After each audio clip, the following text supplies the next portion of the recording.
Good morning and welcome. Patriot Radio News Hour. Joe and Jason live on this Wednesday, Fed Day Wednesday.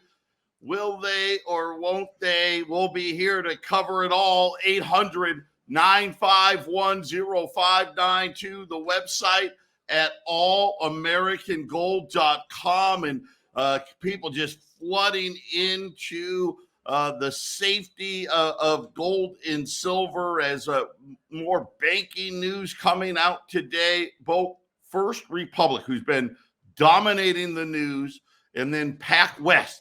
So these are two regional banks, both of them, great efforts being made to try to save these two banks. And it is pretty curious because I get the feeling that both of these banks are heavy into mortgage-backed securities. And I got a bad feeling that they're deep underwater, and that's going to be a problem. But both of them were trying to do a capital raise. So JP Morgan, Goldman Sachs, right, they're all involved trying to do this capital raise. Yesterday, everyone got excited because it looked like, hey, maybe these guys are going to be able to and by capital raise, a stock offering. Hey, guys, we're going to offer, 5 million shares at, whatever, $20. And both of them, Jason, got canceled this morning, which just tells me the investors were like, dude, we can't go out with this,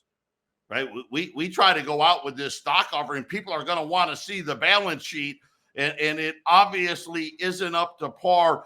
So both of those banks under a little bit of pressure, but everybody, though, is waiting on Jay Powell and what he's going to do today. Right now, the money, if you will, the money is a 1/4 point rate hike, but they're calling it a soft 1/4 point, right? Hey, we're going to raise a 1/4 point, but we're going to hint that we may have to stop raising. And then Jay Powell is going to talk real soft and real sweet at the press conference.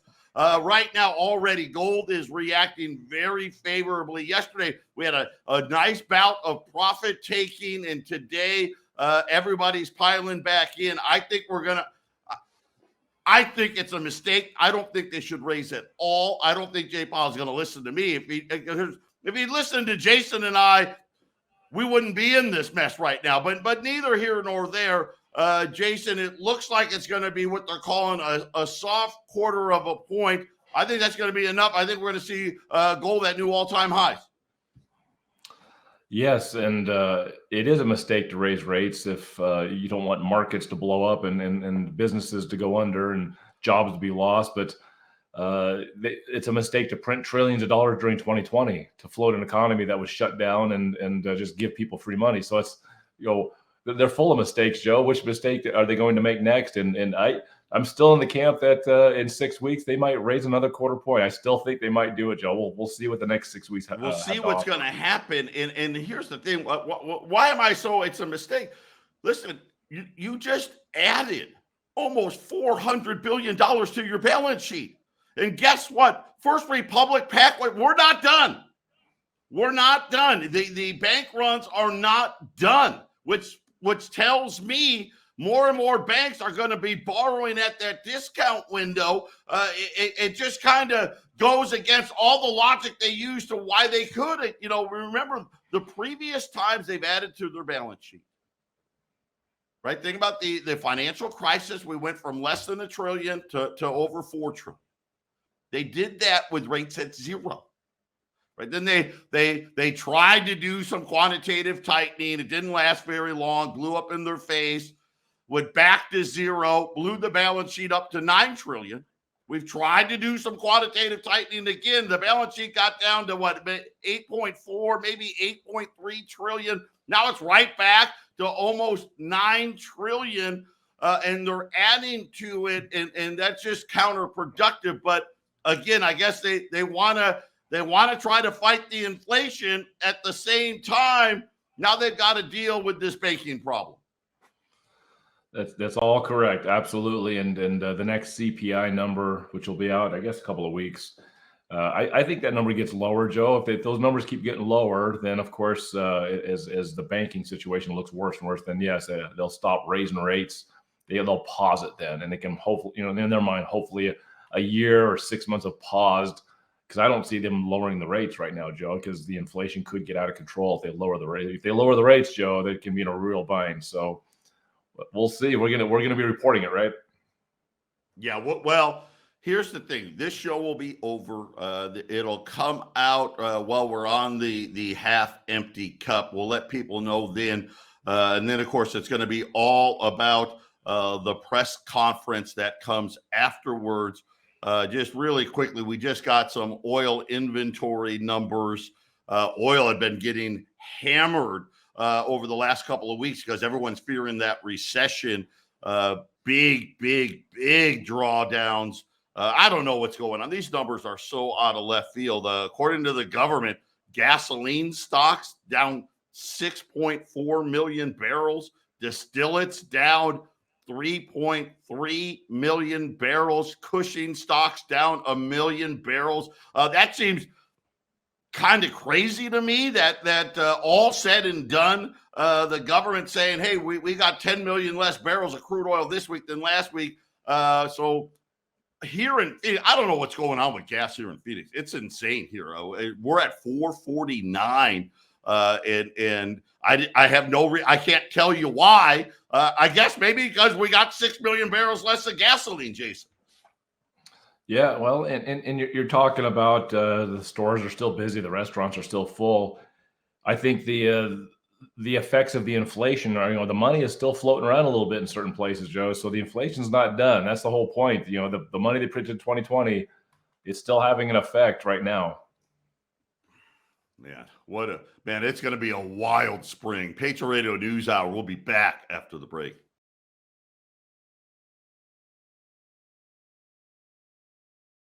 (800-951-0592). Joe and Jason, Patriot Radio News Hour. Quick look here at the markets. The Dow is down about 55 points right now. The Nasdaq or the S&P is down a couple of points. The Nasdaq's flat. Gold's up 14, 1955. Silver's up 40 cents, 22.72. This market recap brought to you by our friends at YRefi. This is another great place if you want to be out of equities, if you want to be out of Wall Street, if you're worried about the central banks making another mistake, if you're worried about your deposits at the bank, check them out. Up to 10.25% return on your money. It's guaranteed, or it's not tied to Wall Street. It's fixed. You know what it's going to be every month. That's the thing. I think that's the best part is doesn't matter what's going on. And we know, listen, seems like every March now, it's a March Madness, and we've got this another thing that we've got to deal with. But that's where YRefi is so consistent. You got to have at least 50,000. Check them out. InvestYRefi.com. The word invest, the letter Y, REFY.com, or 888-YRefi24. Jason, I got a quick announcement here. Silver. I warned you yesterday. I said, buy all the $50 you can get your hands on. Today, I'm telling you Silver Eagles, $50, quarters, dimes, all of them. We don't have one source. We have multiple sources to get silver and gold. We've been here a long time.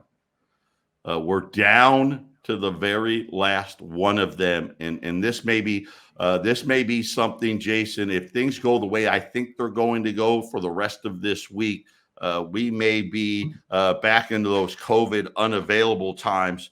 So if you're looking at the silver markets right now, cases of U.S. Silver Eagles, it's 18,000. I'm trying to get a number right now. Brittany's working the phones here. I don't even know exactly how many cases are still left. Rolls of Silver Eagles, $725. Half dollars at $250. Rolls of quarters at $230. Rolls of dimes at $115. And I'm just letting you know that, again, we've been told by our sources the mint is out. They're not trying to even keep up with demand and premiums. You know, we talked about premiums yesterday, and it's never good when the wholesalers of the world, and these guys are massive, are sending us emails saying, "Hey, you guys got it? We're buying. What do you got? You got anything?"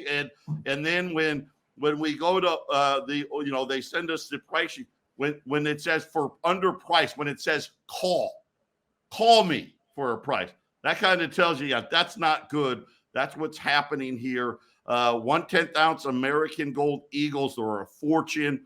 Today is the very last day, we've been told, for the British 10th ounce, those kings and queens. They've been selling really briskly. I'm going to still keep that price at $245. But Jason, that's the last day on those. And my guess is I'm going to throw 10th ounce in with all that silver. All of those could potentially be on back order before the end of the week. Yeah, I mean, at the Colorado, the Johnstown office,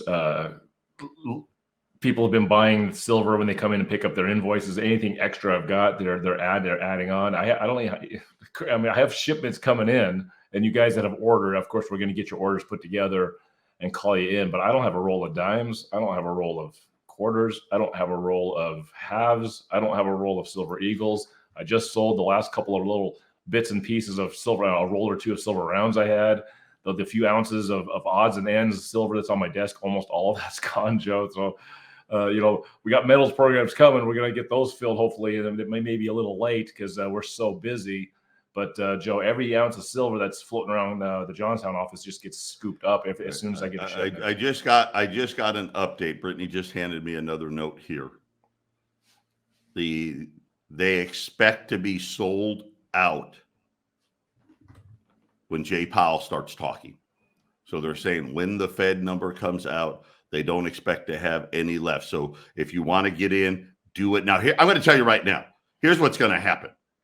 Premiums are going to go up another $1, maybe $2, $3. I mean, it really is. This is kind of a no-brainer on this because it doesn't even matter what silver does. Silver could go down $1 today and it wouldn't matter. I don't think I'm more worried it's going to be up $1 on top of adding a couple more dollars of premium. I'm highly recommending it. If you're looking to add to your silver, do it and do it now at 800-951-0592. More and more people now coming out talking about where they expect gold to be, and most people now a Fed pivot coming some point in the future here. But everybody now, Jason, the new expectations, think about this. We got gold at 1950, 1955. We touched $2,000 earlier this week. $2,500 to $2,600 is now the average guesstimate for where the price is going to be. Remember, an all-time high, 2075. Jason, there's a good chance that we're going to challenge that 2075 as early as this week, possibly next week, if First Republic and PacWest, if this banking problem continues, which it looks like it's going to. I think that's going to happen very quickly here. And again, we're kind of setting ourselves up into this super cycle, because you got to remember, gold kind of was underpinned, and I'll say the paper gold was underpinned by the Fed lying to us, right? Telling us inflation was transitory, not admitting to what the problems were, saying that, remember, they were talking about, Jason, the soft landing. Oh, it's going to be great. And you know what? We may not even have to land at all. And then all of a sudden, less than about 2 weeks ago, the whole world changed, didn't it? Yeah, and even if they make the news media about these closing banks, they soften the message and try to slow this news cycle down about these banks. It takes a while for bankrupt banks to get these assets off the books or change them over to the new buyer. All this stuff, it's usually 60 to 90 days. I think we see, Joe, at the beginning of summer, we start to see a lot of banks start going under because the contagion can sometimes take a little while. Sometimes it's not, it seems like everything's instantaneously happening. And from what I've been watching, we talked a little bit about how I think they're also using this as an opportunity to shame all of these so-called weakened banks with crypto shaming. This is moving them towards their July open date of Fed now, and cryptocurrency is becoming the future. And for people out there, I'm going to be answering some at the YouTube channel. There's people that put in comments, and I try to get to them. There's still people out there, Joe, that really believe that there's going to be a physical paper currency even 10 to 20 years from now. Can you believe that? A physical paper? What do you mean? Paper, like actual paper money, coins, and that's not happening. That's not happening. But people think that there's a disconnect for people that know that we're going to this digital currency, that they believe that you're going to have paper money and coins. It's almost like in the, if when you die, when you actually have to, and I haven't died, but from my understanding is you don't really believe you're going to die until, you could have stage 4 cancer, you're going to die next week, but it doesn't seem real until it's actually happening, right, Joe? And I think that's what it is with this paper and coin currency going away. I don't think people want to actually, even people that know that this is happening don't want to admit that it's actually going to happen. This is happening. People don't get it. This is going to happen. There's nothing Joe and Jason can do about it, right? Yeah, and again, they're going to use the big businesses. It's going to be where you'll just start seeing. We talked about this the other day. The Walmarts, the Krogers, the Costco's. Right? Hey, we're just not taking cash anymore. There's just going to be more and more restrictions. And that'll get rid of most of it, and then eventually they'll just be like, okay, that's it. That the time is over for all of those things, and it's unfortunate. And listen, I don't want to believe it. I'll tell you right now. 5 years ago, I was like, it's going digital, but it's incredible how much more real it's gotten. You got to remember too. Especially business. So I know people that own businesses know what I'm talking about. Dealing with cash has become more and more difficult. Just has. The banks hate it, right? They charge a astronomical. I mean, there's been months where I paid $2,000 just in cash fees. $2,000 in cash fees. Yeah, for the audience, Joe, the audience that doesn't understand, when we put cash in deposits, we get charged. Yeah, you got to say that. It's an expense for us. Yeah, believe me, it's an expense for us, and it's only going to get more expensive, more restrictive, and then eventually, again, it won't be here 10 years from today. It just won't be. And if it is, here's the thing: if it is, nobody will take it. So it might as well not be, right? I mean, that I guess maybe that could be, but really it's becoming harder and harder to deal with it. People, that a lot of people tell me how hard it is when you've got $100 bill. How many places do you go to that say, "Oh, we don't take $100 bill"? Well, and Joe, you've got that Glenn Beck piece we're going to play on the Half Empty Cup of Joe, and he says it in there, kind of how they're going to put a lot more heat on it. Hey, when they start to end the cash, they may just say, hey, well, we'll give you more than $1 worth of money once you put it in the digital. And then as time goes on, then now we'll give you 90%. Then we'll give you 80%. And pretty soon your cash will be worth less, at least by the way that they're going to cash. Just like we get charged, Joe and I get charged for putting the money in the bank. That means we're getting 99 cents or 98 cents to the dollar, right? That's what they're going to do to you guys. You'll go to put your cash in, and they're like, well, we'll give you 90 cents in the digital money. And then if you want to pull it back out cash, we'll probably charge you on that side too. That's how easily they can get rid of cash, Joe, without even passing a law. They'll just fee their way right out of it.